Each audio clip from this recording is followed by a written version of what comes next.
barrio hay mucha alegría. A la, pruébame lo tuyo para yo creerte. Pruébame lo tuyo para yo creerte. Suéname la conga, suena el bongo, suena el timbal. Inspírate, hermano, con mucha alegría, porque ahorita aquí vengo yo.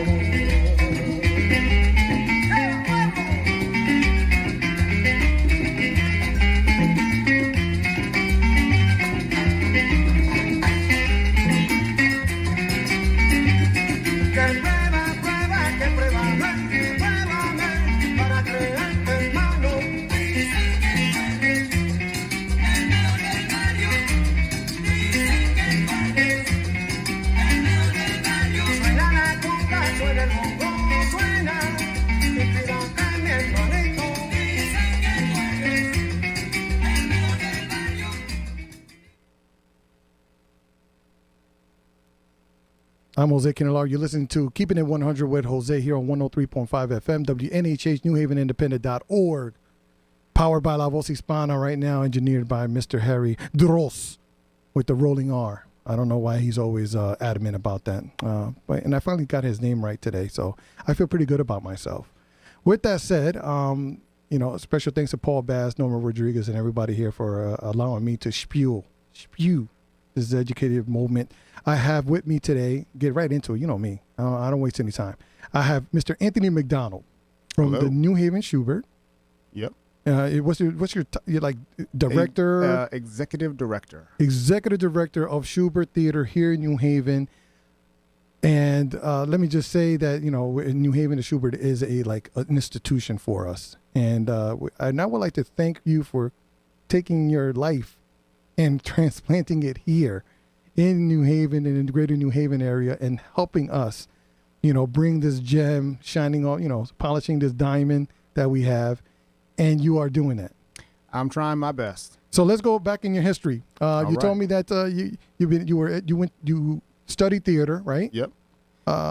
So I went to Howard University for my undergrad in theater arts administration with a minor in business. And then I went right after that straight to Columbia for their theater management producing master's program in New York. Mm-hmm.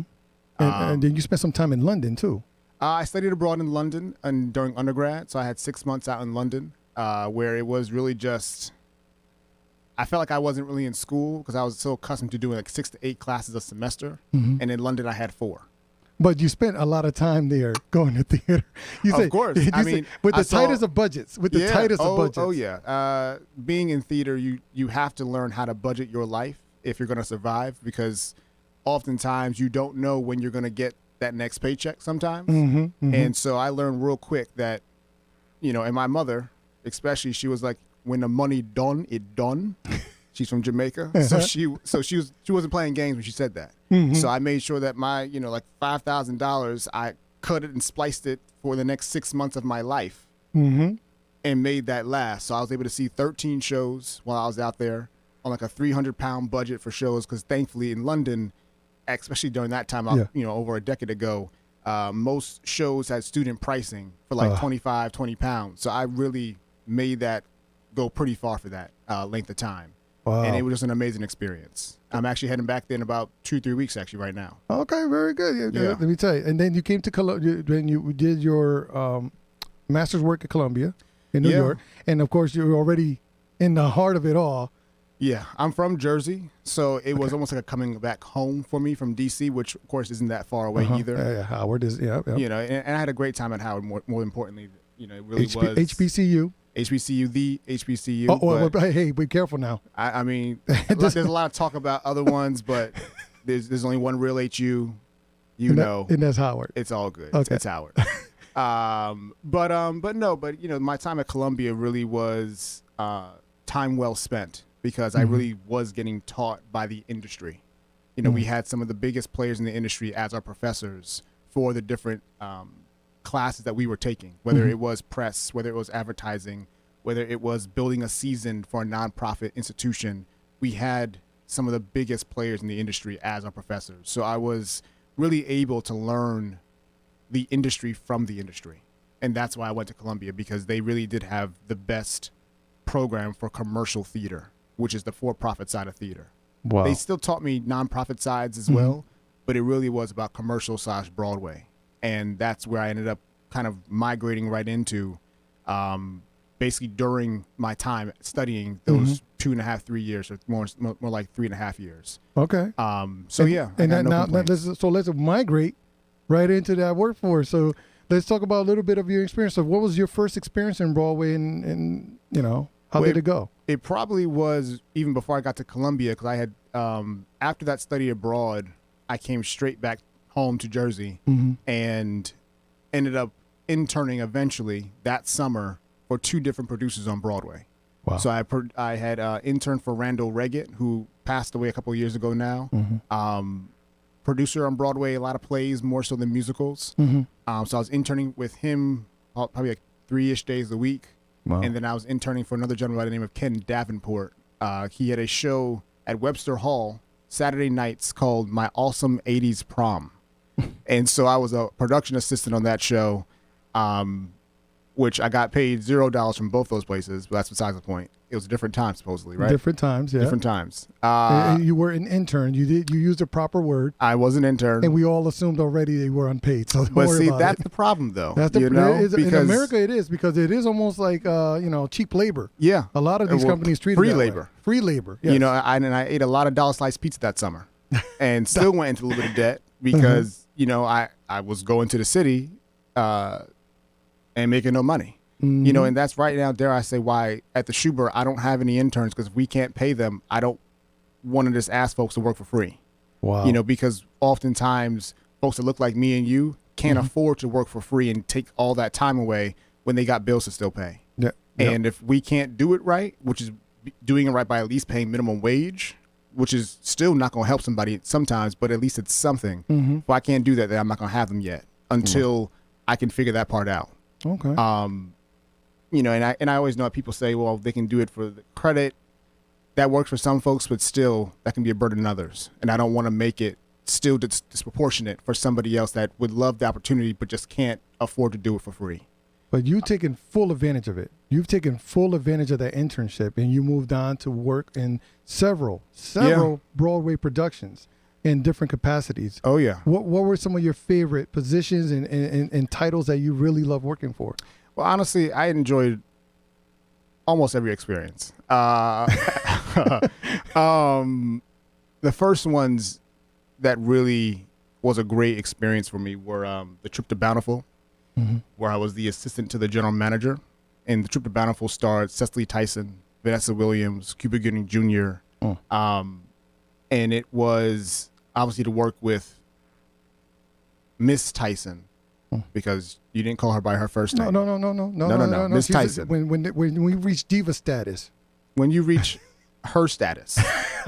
Wow. Miss Tyson status. Yes. It was Miss Tyson. To work with her, to kind of see her do her thing live and right in front of you, it was definitely a special experience that I'm blessed to say I had with her.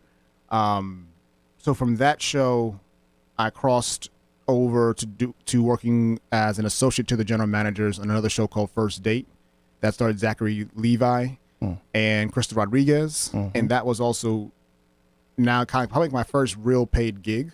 Okay. So I had done like 2 or 3. I'd done 3 internships, and then I finally got this first paid gig, which kind of now allowed me to feel a little more like I've made it, because I was no longer an intern or making $250 a week. Because I was still technically an intern in some kind of way. But then after that, which a lot of these I was beginning to experience, as I mentioned to you before, the idea of you never know how long one of these gigs is going to last, because I was somewhat tied to the show. And in turn, First Date lasted about 6 months. So I maybe was employed for like 8 months in total. And then I was done. I then transitioned to probably one of my favorite shows that I worked on, which I wish people were doing it more, but it was called Holla If You Hear Me. Okay. It was a musical using the music of Tupac Shakur, but telling a different story. And that one was, again, one of those that was a flash in the pan. It came and it went, sadly, too quick. But it was just to hear his music every night, to see these amazing artists and dancers on stage. You know, there was one guy who I still talk to every once in a while who's now dancing with Jason Derulo, like on his tour all the time. His name is Valentine Norton. Okay. And every night he had a solo that was unchoreographed for Hail Mary. Wow. And they just it was just him on stage, kind of like a special in a way, but kind of like, you know, dark lighting. And he would just emote the music, and every night would just kind of just let it flow through his body. Nice. And it was just kind of every night I would just go upstairs just to go watch him, because he just would. It was just magic every single time, and the people just didn't get it that you can't choreograph that. That's just this artist doing his thing, and them saying, "Do you?" That's amazing. That's a contemporary improvisation, which is one of my wife's favorite parts of Dancing with the Stars, where they bring out that great talent, and they just feel the music, they go with the vibe. And this was hip hop. Yeah, this wasn't even hip-hop. contemporary. This was straight up hip hop dancing, and like I said, it was phenomenal. If you ever find him online on Instagram, he's on Instagram, all these places. Okay. You know, you can see him doing his thing. I will do that. What was one of the major productions like that everyone would know? I mean, how if you hit me? Trust me, if I see it up, I'm gonna go watch it. But believe me, I'll follow you, because I want to see it again myself. Excellent. The last 6 years, I ended up working with a company called the Nederlander Corporation or Organization in New York, and I became then a theater manager. So basically, the theater manager's role is he's the eyes and ears and the representative for the theater owner. And so the last 2 theaters that I worked at before the pandemic hit was the Gershwin Theater, where Wicked is, and I was there for about 3 years, and then I transitioned to the Minskoff Theater, where Lion King is. Okay. So those were the last 2 major theaters that I was at on Broadway before the pandemic shut everything down. But it was, once again, you know, when you're a theater manager, everything that comes into that building is your purview, from the personnel that work there, from the production that's renting the facility technically, to the people, the patrons that are coming to see the show, the facility itself, operations, payroll, HR, all those things is what I had to worry about and think about every single day. And it was, Broadway's 8 times a week, 6 days a week, 1 day off if you're lucky. That was my gig for the past 6 years. And you imagine you were able to squeeze in a social life and all that. I did. I was able to eventually meet my wife and get married, you know, and dare I say, during all that time, pay off my student loan. Wow. Excellent. You know? Congratulations on that, man. Amen. Wow, that's a round of applause. You're listening to Keeping It 100 with Jose Candelario here on 103.5 FM, WNHHUAVindependent.org, powered by La Voz Hispana. You're listening to the executive director of Shubert Theater, Mr. Anthony McDonald. Now, yes. We just went through this first half of this resume, which is wonderful. Now you know why he's here, how he got here, because it's not an overnight success. It's not like they plucked you out of a hat out of grad school and say, "Hey, here you go." No, I wasn't that lucky. There. I worked my tail off during this past decade, honestly. And as we kind of said, it was in different capacities. You know, it really was on the production side of things, but at the higher level of management. So kind of seeing the budgeting and how we make decisions at the big level with the producer, to then the company manager side of things, which works directly for the general manager. So I'm working on the day-to-day aspects now with the company itself, the actors, the production team, taking care of them and making sure they have what they need, to then the theater manager. So now the other side of the equation, working for the theater owner and taking care of the physical facility and everything that goes inside of it, to where I kind of really did get an overview of all sides of theater in order to kind of understand what it takes, what people are doing, so that I know what you should be doing when you're not doing it. And that's how the Shubert Theater got blessed with your presence. Now you're here in New Haven. You bought a home in North Haven with your lovely Fingers wife. crossed, we should be closing by next week. Okay, all right. And the budget for is still intact. The remodel budget is still intact. I don't know about that, but we're working on that. Working on that. You come to the Shubert Theater. How was that process? How was the interview process for you? Oh man, this happened all during the pandemic when I was chilling at home. March of that year, Broadway shut down pretty quick. We were one of the first industries to shut down. I, as a theater manager, I kind of had maybe work for another month and a half at the most. But, after that, that was it. I was chilling. So we actually left New York basically July 4th weekend that year because, one, the area of New York was just deteriorating. Yeah. It became a ghost town. Yeah, the cops kind of disappeared a little bit, and it just went the opposite direction. The homeless moved in. They moved in. Some folks who were, doing drugs moved in, and it just wasn't a great area. And we have a dog, so we had to always go outside to walk that dog 2-3 times a day. It just wasn't a great environment. So we ended up leaving, spending some time with both of our parents in Florida and Maryland. And it was when I was in Florida when we saw this job opportunity. And when I read it, it just felt like everything that I've been kind of going for and preparing myself for was all wrapped up into this job. Nice. And so, I think right after my birthday in October of that year, we sent in the application, the cover letter, and 6 months. It took 6 months. I heard nothing until like December, which then they wanted to actually reach out to my references first. And I was kind of like, but you even talked to me yet? But they want to do it this way. I said, okay. So they reached out to them. January, I finally heard from the recruiters officially. Then began that process of actually now talking to like the CEO of the company, the board.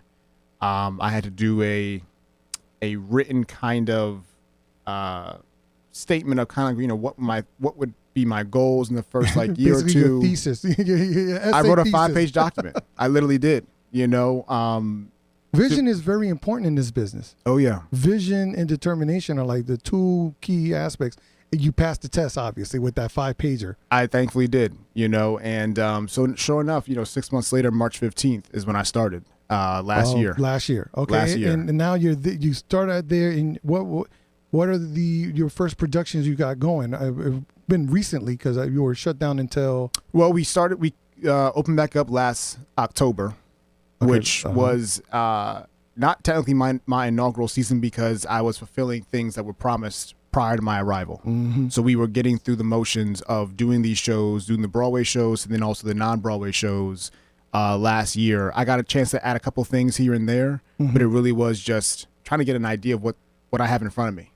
What do we look like? How do we operate? And that was also tough because 75% of the work staff at the Shubert was let go due to COVID prior to my arrival. So when I walked in the door, instead of having 15 people there, I had 4 people. Wow. And me.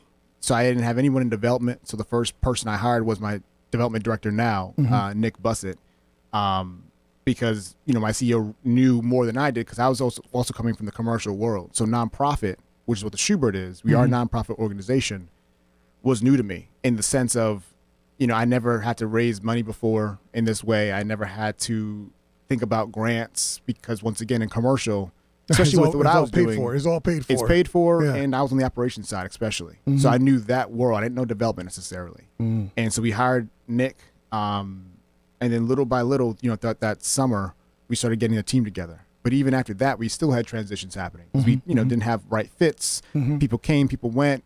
So even today, we're still not done. We're still looking for more people. We're always looking for ushers, bartenders.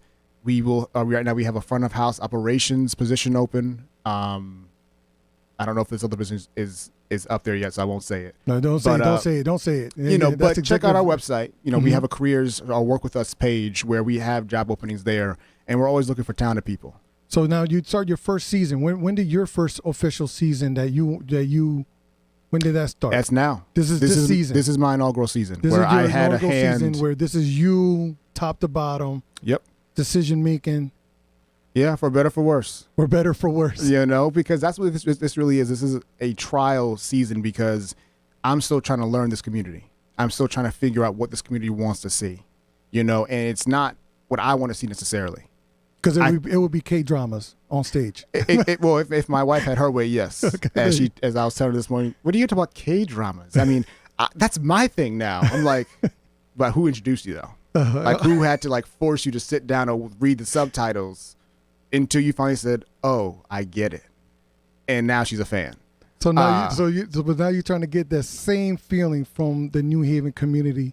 You've been in every single gala I'm going to one tonight, the Black and Hispanic Elders Gala. The Amarantes. Yeah, I got invited, but I'm not gonna go. But you've been balancing your time. You go to all these galas. You're finding out what is the feel. What is the feel that you're getting? What is the feel that you're getting from the? Because you know New Haven is so diverse. And that's the thing. That's the feeling that I'm getting, is that it's just a diverse place. This weekend was actually a prime example of that. We closed My Fair Lady, a show that started at the Shubert Theater in 1956. I had so many older patrons coming up to me saying, I saw this with my parents back in the day. You know, I was 8 years old when I first saw the show here at the Shubert. You know, and that audience, you know, was a little whiter, you know, older and whiter, because of that show being a classic Broadway show. It is. But then Sunday night, we had Alvin Ailey. And that audience now was a little bit younger. It was a little bit darker.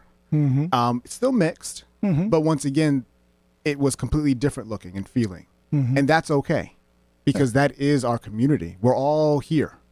And that is the fine line that I'm trying to, you know, balance between trying to honor our past while also building upon our present day for the future, because we can't live in that past. You know, once again, people come and people go. But so you have to continue to replenish the audience, continue to make sure you're branching out and reaching out to another audience, because if we don't, then where will we be in 10 years? Will we still be here? That's a great question. So we're trying to right now really honor and think about who is our audience, because it is, once again, we're in a majority minority community.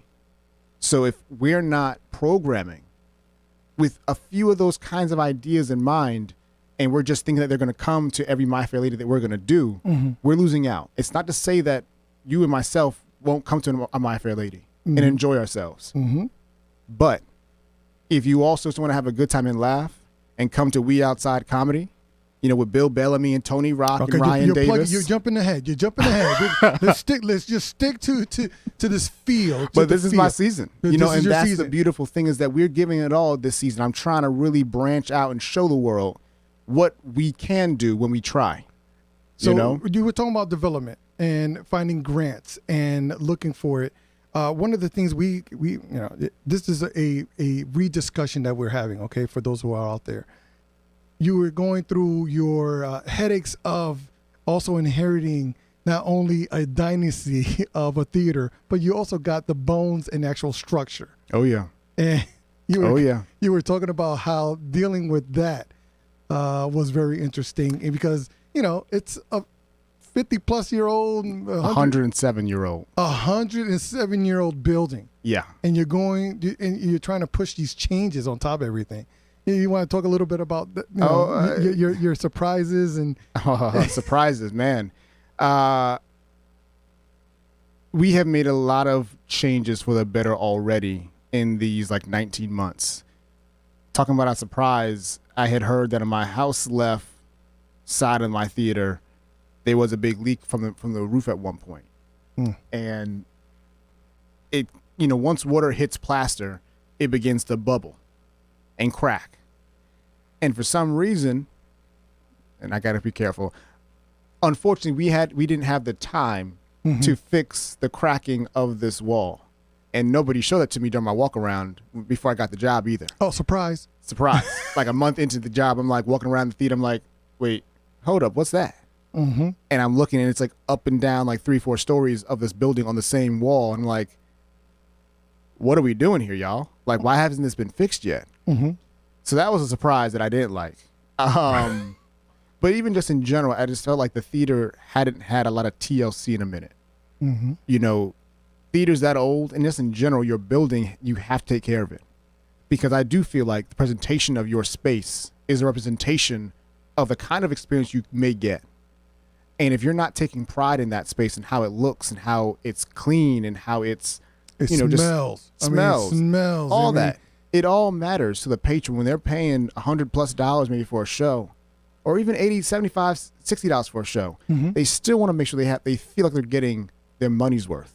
You know, and so since I've been there, we've replaced all the carpet now in the building. We've replaced the ceiling tiles in the building that probably hadn't been touched since the 90s. We finally replaced the seats in the building. So these are brand new seats as of this season. Mm-hmm. You know, some folks are like me are built a little bit extra wide. And well, all of our seats now are hopefully going to be able to accommodate you a little bit easier now. Because not as much as it's going to be better than Spirit, that's for sure. Well, I hope that you can find the right seats, because honestly, we actually took out a seat out of every row, each section, the mezzanine and balcony especially, to make sure we can put the biggest seat in the house as the predominant seat in those two sections. We already have basically the largest seats in the orchestra, but we never had that really in mezzanine and balcony. And so now if you're sitting up there, hopefully you're going to feel like you actually have that space from the width. The distance now is always a challenge because, you know, your knees are always going to be bumping. And hopefully these new seats will bring your hips back a little bit to give you a little bit more space. You know, when you're a little bit taller, it's always a challenge. And believe me, if I could have space for every 7 foot tall person, I would love to have that. But that's not necessarily reality. That's the problem. So TLC, worked on the roof issue. The curtains, did you get around? Brand to new that? curtains are going to be going up next week. Next week. Okay, next week. That's in the process. New carpet, that's very important because, man, after a while, those carpets were... We had this red carpet in that orchestra because we had replaced, let's say, like 90% of the carpet in the building, but the orchestra section, the actual theater, we couldn't replace until we changed the seats out. So that lasted longer, and it was paper thin. It had seen better days, and it was time for it to go. Wow. And so thankfully now all that is gone. And once again, it's about elevating the space and making sure, like I said, any patient that comes in, they're going to look around and hopefully say, wow, this is a nice theater. Why haven't I been here before? Or why do I keep coming back? That's my goal. And to keep them coming back, and you're doing that. You're listening to Keeping It 100 with Jose Candelario, 103.5 FM, WNHH, NewHavenIndependent.org, powered by La Voz Hispana, overseen by Harry Dross. I'm Jose, and you're listening to Mr. Anthony McDonald, and we covered so far his resume, the difficulties of transitioning into an antiquated building, to say the least. It is a gem. It is a gem. It's downtown New Haven. It's a great location. You cannot fight it. You know, parking's always an issue. But you know what? If we're gonna try and work on that next season, as far as just maybe making some of our shows a little bit earlier, so that you know, folks, before maybe the rush of nighttime comes, my people can already be in the building in their spots and have hopefully a little less issues. With the parking garage filled with the partiers and the bar goers. We're going to try and work on that, because that is an issue, and I do, and everything that I can do that's in our power to try to enhance the experience, and I want to consider that and see what we can do to make that possible. Okay, so then now the rest of this show, now you can promote everything you want to promote. All right, even the housewarming, December 7th.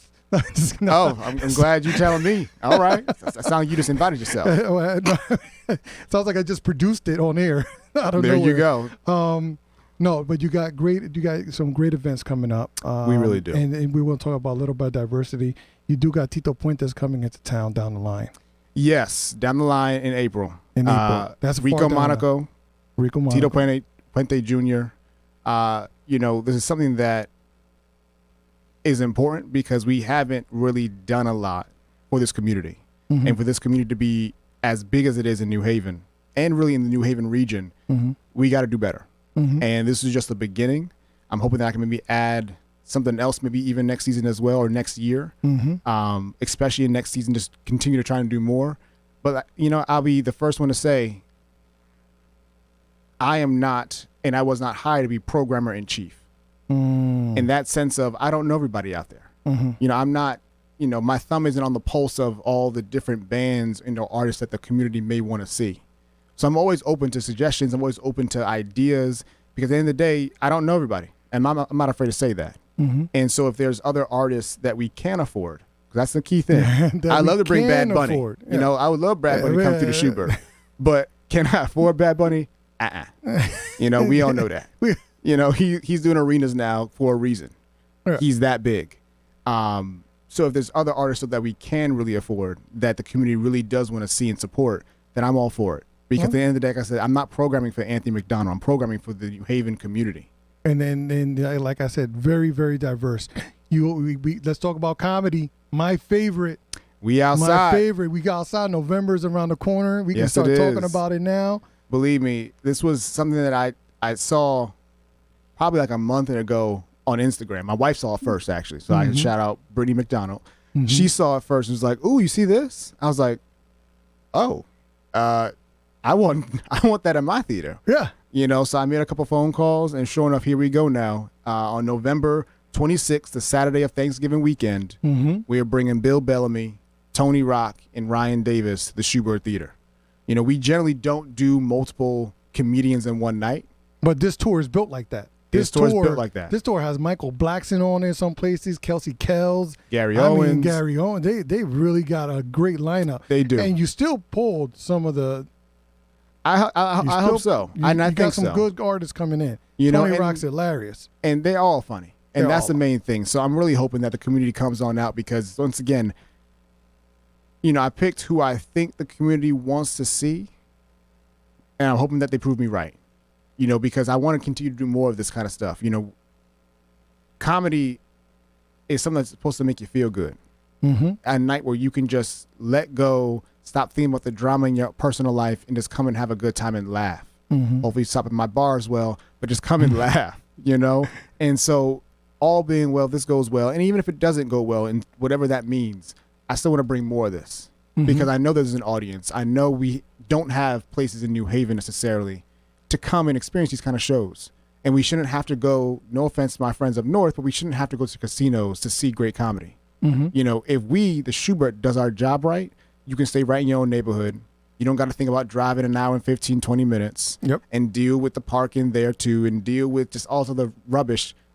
Come on down 15 minutes down the block. Come to the Shubert Theater. Come downtown. Come have a drink at, you know, Anchor Spa. Come have some food at Villa Lulu or Pacifico. You know, come and have a good time. You're touching on something like the macroeconomics of the Shubert Theater. That when people go down to see a show, you really are pumping a lot of money to the local community. And I think that's such an important piece to having a theater downtown New Haven because a lot of these businesses, you know, they'll do well on their own, but they do extra well. They do even better when people we have have a show. dinner. Oh, yeah. And that's the thing. And we have a lot of restaurant partners. You know, I named a couple of those restaurant partners actually when I just, you know, named a few people. But in general, we have probably, I think, 8 to 10 different restaurant partners in the general area of the Shubert Theater, where if you're a patron of ours, you usually can get a discount in some way at one of these restaurants. And all you have to do most times is show your ticket. And so, you know, so we're doing our part to really to give people an experience to where it's not just a show and you go home. But if you want to do it right, you can come, have dinner, start your night off with a great meal, then come to the Shubert, get another drink, you know, enjoy yourself with all the things that I'm offering, you know, like Aperol Spritz now and Rosé. Like we're even changed up the bar menu a little bit just to exactly, okay. you know, we try to make it a little classier. But for real though, so you trying to tell me you're not going to have any Hennessy? I don't think we do. I mean, if you come to my office now, I do have the white Hennessy, but that's besides the point. Hey, that's a bit, and I don't want to know how you got it because it's illegal in this country. So let's leave that alone. Because I'm a traveling man, that's why. And I saw it, I was like, I know you can't get that in America, so I copped one up for myself. Yeah, white Henny, oof. It's unopened. I mean, if you want to come on by, Jose, I'm just saying. I'm taking advantage of that. I'm not going to say no to that. Come on by. I took it for a Remy Martin guy, like a 17. I'm a gin guy. Yeah, gin guy? Oh, I love my gin. Okay. You know, Plymouth is my favorite gin, but I got like 4 or 5 gins in my office because, you know. Yeah, I love your office already. I've never been, but trust me. It's a nice, I can entertain when I'm ready. There you go. Know? You are that type of person. And one of the questions I had for you offline was, you know, finding a balance of going to all these galas, starting the theater up, you know, you're now year 2 maybe there. This is like 19 months, so 19 months. So 2 years, or this is technically my second season. So okay, so a year and a half. Yeah. And your wife still hasn't left you. So that's thankfully not. How's the balance? How's that balance going? Well, you know, what I was kind of mentioning even earlier is that Broadway schedule is tough. You know, it really is 6 days a week, 8 times a week. And she works a more 9 to 5 kind of job, even though it's 5 o'clock is fictitious because she's never done at 5. Nah, no one is. No true workers are not done at 5. Nah. But so the thing was, when she would get home ish, I'd already be gone for the night, because theater happens at nighttime. So then I'm gone, not coming back home. It's like 11 o'clock at night, and now she's half asleep when I'm coming home, and I'm like wired because I just came from work. And it was always that balancing act of even just trying to find time to see one another awake, let alone hang out and like be a couple. And so now at least I don't get home so late. I still don't leave at 6 o'clock when we end. I leave at 7 o'clock, 7:30 most nights. But the idea is at least we can have some time together when we're both actually awake. She may still be working, and I have to try and pull her away sometimes from her work. But the idea is it's easier now based upon the past.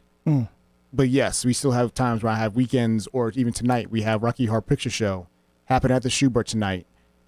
And then I have this gala as well. She has her own gala she's going to in the city.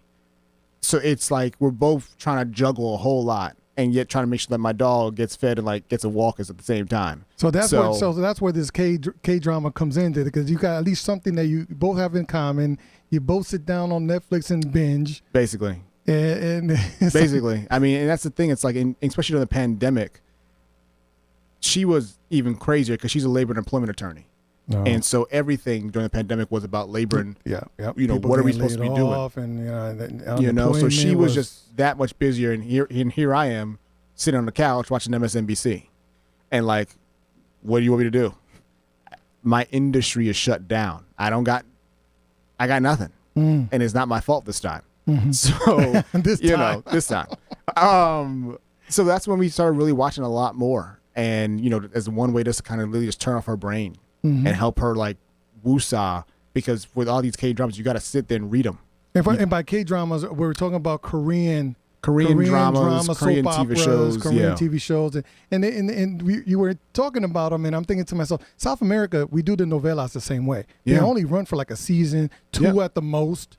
Like Betty La Fea, Ugly Betty. Well, that's original. Originally, that was Latino. Yeah. And that only lasted 2 seasons. That's why when in America, when it goes more 10, 8, 15 seasons. Yeah, it's like, how does that happen when the original we knew ended once she got the job? So and believe me, it's that same principle, in the K-dramas and just even other parts of the world.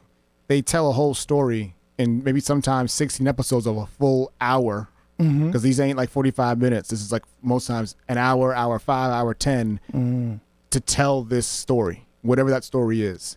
And now, just recently, because it was too big to not do anything more, Squid Game is coming out with season 2 eventually.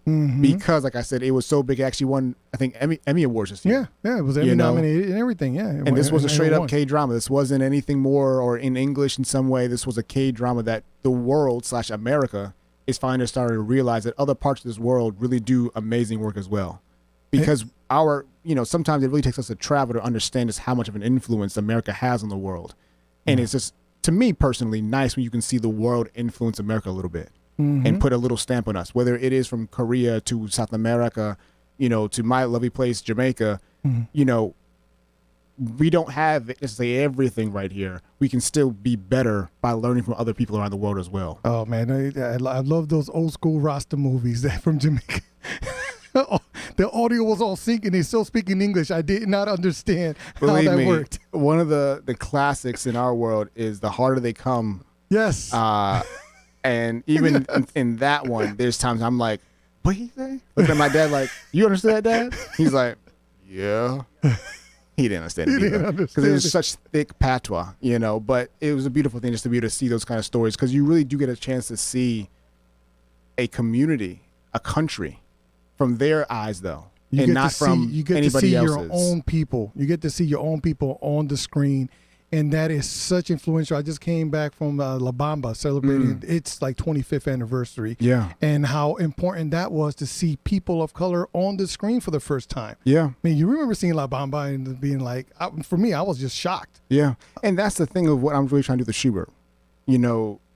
The idea is, with our community being so diverse, for me, I want to make sure that kids growing up here, which needs and has to be the next generation of theater goers, that they can see themselves on that stage. Yep. And I think with things like A-League 2 coming this past Sunday, with things like even from We Outside, yes, but even another thing that's a new community program that we're doing on November 5th called Elm City's Finest. Yep. this really is a celebration and a showcase of artists from New Haven. And it's not just artists on the stage, it's also visual artists. It's restaurateurs who are going to bring some samplings.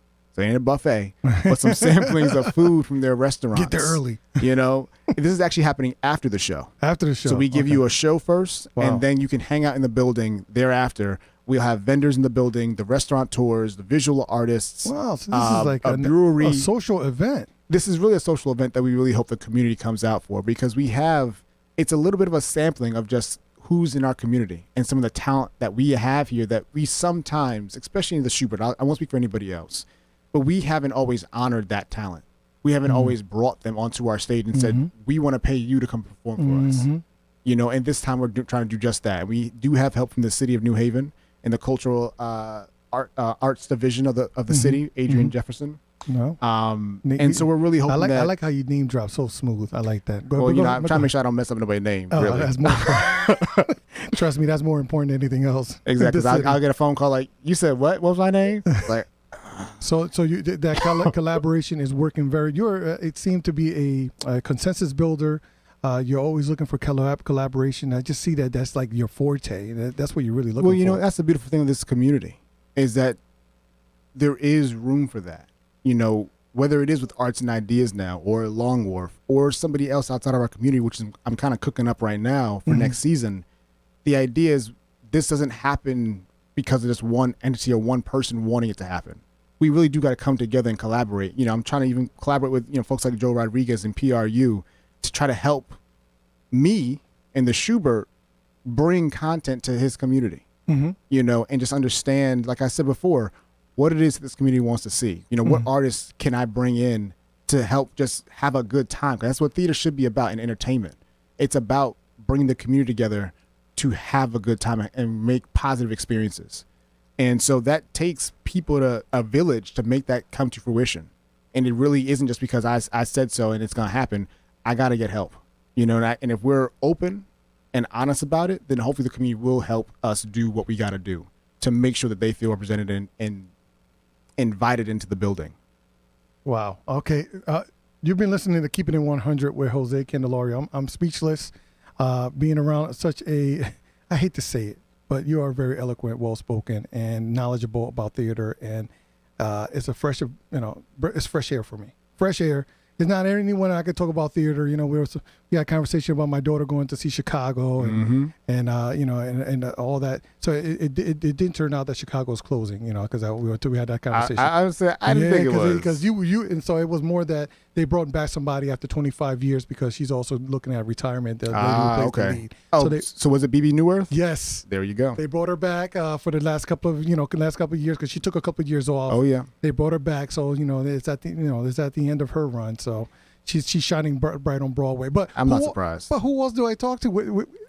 You drop the name. You know that is. You don't know how important that is for our community. Not a lot of people can do that. Well, believe me, I love what I do, and I love this world, this industry that I'm a part of, that I'm blessed to be a part of, because it isn't easy.